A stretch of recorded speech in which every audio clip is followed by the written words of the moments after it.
ખાસ કુળની માતા. બસ ચઢવ માતા તમે પૂછતા હોય તો ભલે, અને હું બતાવું તો ભલે. ધીરે ધીરે ચાલુ કરો, પણ કુળની માતા માટે કંઈક કરો. તમે એવું સમજો કે તમારી ચામુંડ માતા કમ છે, એવું સમજો છો? તમે એવું સમજો તમારી અંબે માતા કુળની દેવી કમ છે? તમે એવું સમજો કે મહાકાળી કમ છે? તમે એવું સમજો બ્રહ્માણી કમ છે? તમે એવું સમજો ખોડિયાર કમ છે? તમે એવું સમજો છો કે અમારી માતા કમ છે, કે મેરડી હોમે હોય છે પાછી પડે? ના પડે કોઈ દાડો.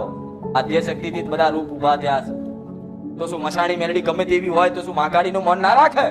ખતરનાક ડેન્જર હોય, માણસોના જીવ ઉઠાઈ લેતી હોય, તો શું અંબેનું મન ના રાખે?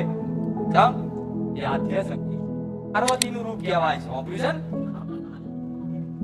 એવી દુનિયાની સમજ, આખા બ્રહ્માંડની એવી જેવી શક્તિ છે કે જે પાર્વતીનું મન ના રાખે. કો મંડળો છે એવી કોઈ દુનિયામાં શક્તિ?